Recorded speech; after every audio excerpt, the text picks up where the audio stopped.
udah ditulis susah-susah gitu, nggak dibaca. Jajan pasar diletakkan di tampah, Cakep. lezat dirasa, cantik di penampilan. Cakep. Sama-sama kita satukan langkah, Cakep. luruskan jalan, hadirkan keadilan. Cakep.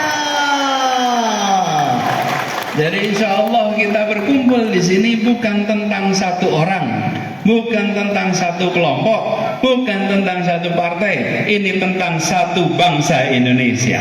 Luar biasa. Itulah sebabnya kita berkumpul di sini. Di luar sana banyak sekali kabar macam-macam. Saya sering sampaikan, ada fitnah, ada pemutarbalikan kenyataan. Bagian kita mengungkapkan kenyataan, bagian kita menghadirkan kenyataan. Saya tugas di Jakarta 5 tahun, Masya Allah beritanya banyak sekali. Dan banyak sekali pemutarbalikan. Makanya saya ingin pesan pada semua, kalau mendapatkan kabar-kabar yang negatif, yang miring, jangan dibantah. Jangan dibantah. Cuman suka panas. Panas ya? Panas. Saya yang diomongin nggak panas. Jangan panas. Jangan panas. Kadang-kadang juga nggak panas ya. Nah, jangan dibantah. Apa yang kita lakukan? Ini juga yang kami kerjakan di Jakarta. Pernyataan-pernyataan tidak dibalas dengan pernyataan, tapi dibalas dengan kenyataan.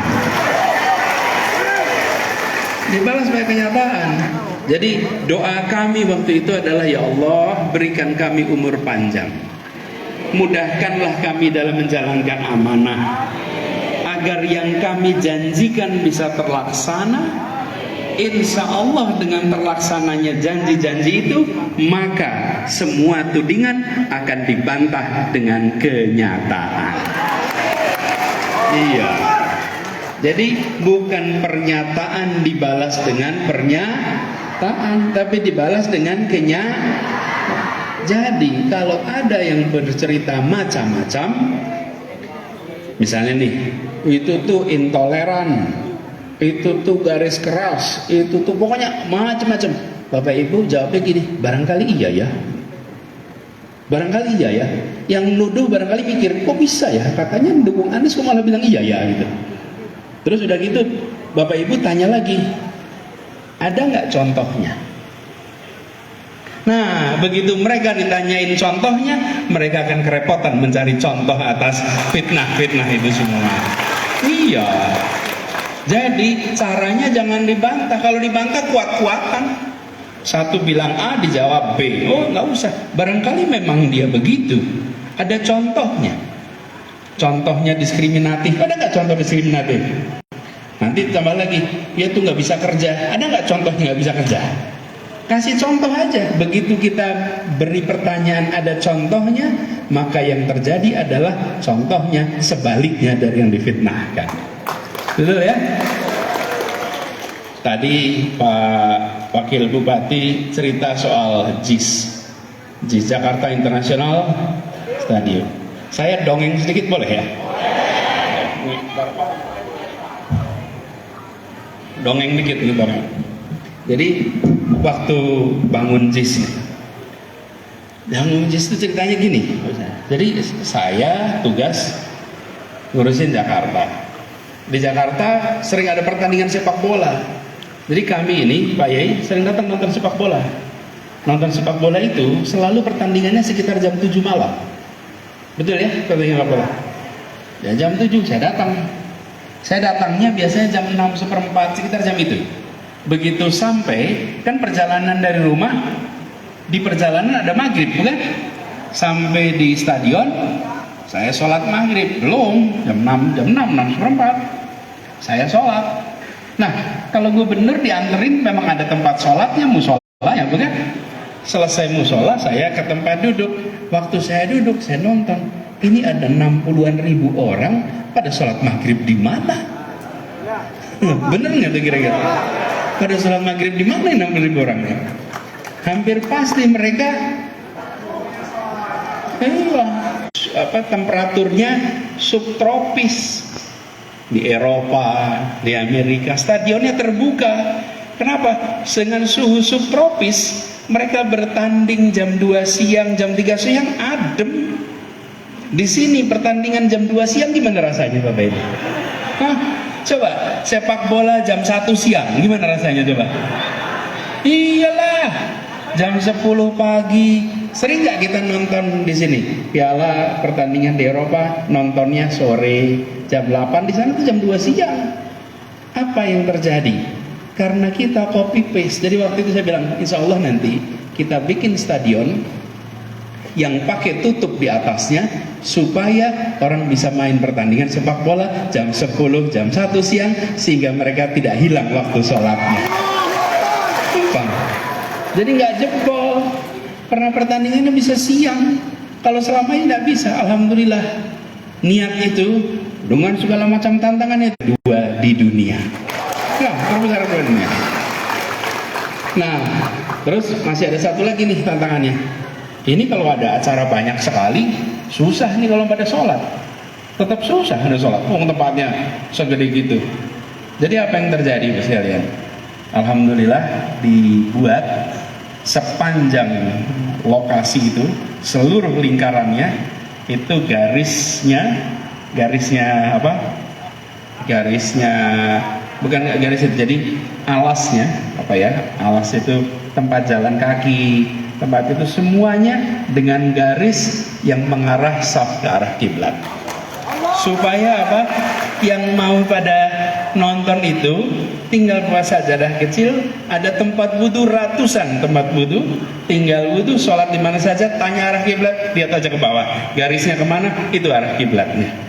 Jadi saya ingin memberikan contoh sekalian, bahwa tugas dari seorang bila diberikan tugas memimpin bukan micromanagement, tapi micro questions. Pertanyaan mikro, bagaimana caranya supaya stadion ini bisa membuat orang tidak harus melupakan kewajiban syariatnya. Syariatnya tidak hilang, dia tetap bisa menjalankan yang menjadi kewajiban sederhana. Habis itu bisa dibuat. Jadi sekalian ini contoh. Apa kata kuncinya?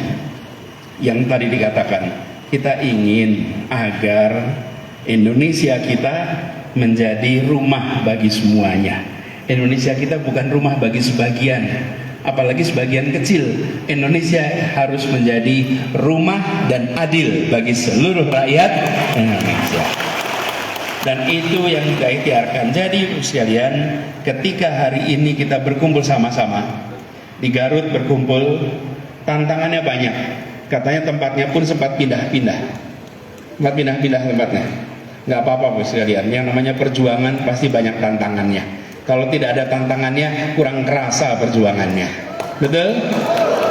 Betul. Dan saya ingin berpesan pada semua, jangkau semuanya. Sampaikan bahwa perjuangan ini bukan tentang satu orang, bukan tentang satu kelompok, tapi ini tentang menghadirkan keadilan bagi bangsa Indonesia. Dan tadi dipesenin juga sama Pak Kiai Abdurrahman, tolong jangan kecewakan dua kali. Cukup ya, itu kejadian 2019. Kumpulkan teman lama, tapi bikin teman baru, bikin gerakan baru, jangkau semua. Karena sudah tidak ada lagi peta 2019, sudah tidak ada, kita pakai peta yang baru. Dan ini artinya jangkau semua. Dan ini juga yang kemarin kami bawa di Jakarta.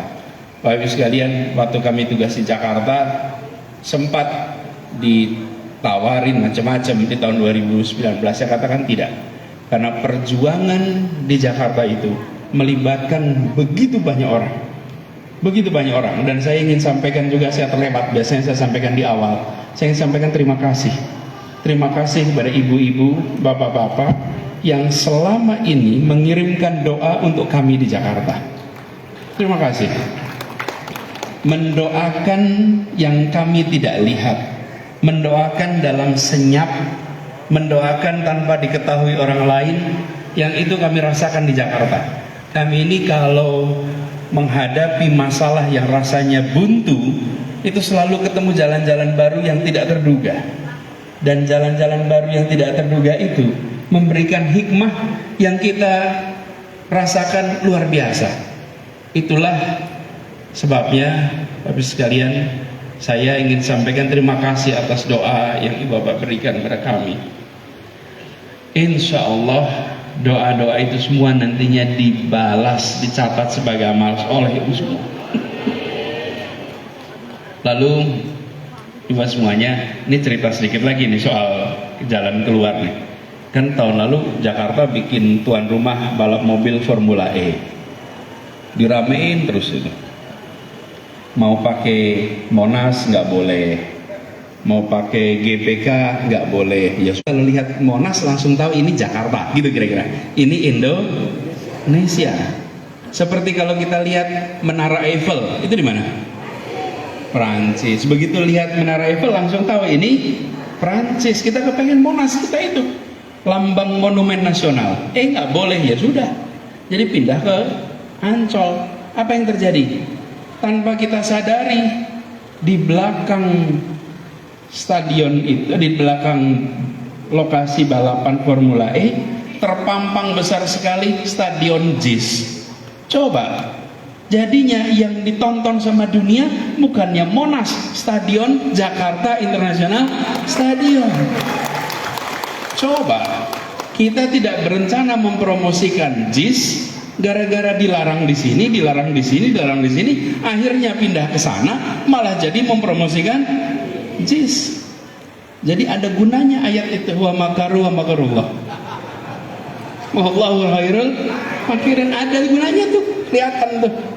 Akhirnya malah justru terjadi. Jadi itu dari mana? Dari doa begitu banyak orang. Saya ingin sampaikan terima kasih. Nah, ke depan doakan kami bisa istiqomah, doakan kami bisa amanah, doakan bisa didekatkan dengan ikhlas. Karena tantangan yang akan dihadapi bukan tantangan yang kecil, tantangan yang besar. Tapi kita yakin bahwa ini adalah sebuah niat baik. Semua yang berada di sini punya niat baik. Bukan bicara orang. Kita ingin ada keadilan di republik ini. Kita ingin jadi tuan rumah di negeri kita sendiri. Kita ingin merasakan kesejahteraan bagi orang-orang kita sendiri. Jangan kita menjadi penonton di tanah kita sendiri. Karena itu, yuk kita rapikan barisan. Kita rapikan barisan. Tadi sudah dipaparkan apa yang harus kerjakan. Saya berharap jangkau semua. Bila di Garut ini benar-benar bergerak, tadi disampaikan jumlahnya besar, dari Periangan mengirimkan pesan, insya Allah pesan itu bergaung luas di Jawa Barat, dan dari Jawa Barat untuk seluruh Indonesia. Jadi alhamdulillah saya bersyukur sekali sore hari ini bisa jumpa semua. Perjumpaan kita mungkin hitungan menitnya tidak banyak, tapi insya Allah hitungan pahala ikhtiarnya akan mengalir terus sebagai bagian dari usaha kita untuk perubahan. Saya ingin sampaikan terima kasih pada semua yang terlibat dan pada semua yang sudah bekerja tanpa pernah saya berjumpa. Sebagian saya kenal lama, sebagian saya baru kenal. Saya misalnya dengan Bang Habil sudah lama. Bang Habil itu dulu zaman kuliah di Jogja, kebetulan dosennya Bang Habil itu ayah saya kecil. Di sini Kiai Cecep ini ayahnya Kiai Musaddad. Kiai Musaddad dengan kakek saya itu bersahabat, tinggalnya bertetangga di Jogja. Jadi Kiai Cecep ini itu generasi kedua, hitungannya paman bro saya, karena beliau bertemannya dengan paman saya. Nah, sambungan panjang. Ada juga yang lain-lain yang kita sudah berjumpa bertahun-tahun yang lalu, dan ada yang baru jumpa sekarang. Tapi insya Allah ini adalah pertemuan yang diberkahi, dan insya Allah ikhtiar kita untuk mendorong perubahan akan makin kita teguhkan. Ibu bapak semuanya, jangan pernah bergeming bahwa diiming-imingin apapun, jawab saya berjuang tidak untuk rupiah dan tidak bisa dirupiahkan. Ya, saya sering mengatakan relawan itu tidak dibayar bukan karena tak bernilai, tapi karena tak ternilai harganya. Tak ternilai harganya. Jangan coba-coba tawar saya, karena saya tidak untuk diperjualbelikan. Ya. Dan ini ada idealisme. Karena itu jaga, kita saling jaga sama-sama. Saya juga begitu, saya mengikhtiarkan untuk menjaga. Dan kita berharap di dalam perjalanan ke depan tantangannya tidak kecil, tapi saya berkali-kali sampaikan, insya Allah tantangan besar itu bukan tantangan yang berat, bukan yang berat. Kalau besar kecil ada ukurannya, kalau berat ringan itu soal ridho Allah. Kalau tidak ada ridhonya beratnya nggak kira-kira.